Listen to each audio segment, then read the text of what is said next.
गुरु ब्रह्मा गुरु विष्णू गुरुर्देव महेश्वरः गुरु साक्षात् परब्रह्मा तस्मै श्री गुरुवे नमः.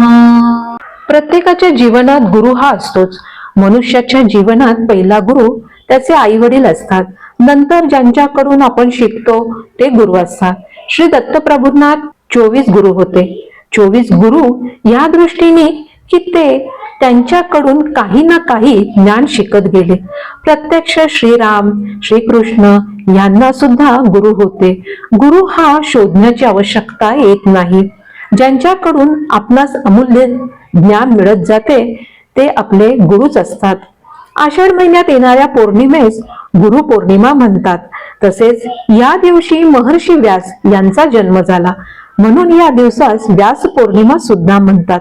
महर्षी व्यास हे महाभारत आणि विविध पुराणांचे लेखक म्हणून आदरणीय मानले जातात आणि वेदांचे 4 भागांमध्ये विभाजन आणि संकलन करण्याचे श्रेय त्यांना दिले जाते.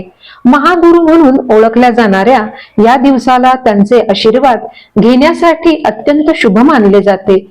वेदव्यासांच्या कृपेने अज्ञानाचा अंधार दूर होतो आणि ज्ञानाचा प्रकाश एखाद्याच्या जीवनात प्रवेश करतो असे मानले जाते.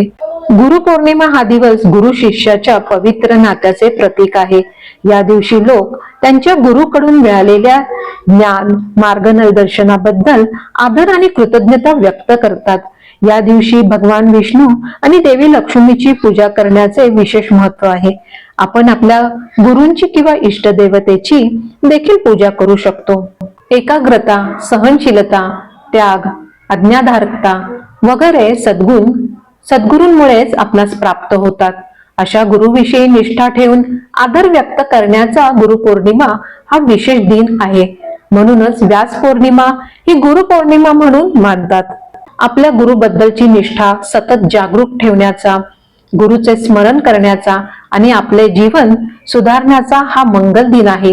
या दिवशी रुद्राभिषेक करावा, गुरुला वस्त्र व दक्षिणा द्यावी, तसे न जमल्यास उपरणे फेटा काहीतरी द्यावे. गुरु तेथे ज्ञान, ज्ञानी आत्मदर्शन, दर्शनी समाधान आथी जैसे. शहाणपण नावाचे अमृत देऊन प्रपंच नेटका कसा करायचा हे गुरु म्हणजे सद्गुरु शिकवितात.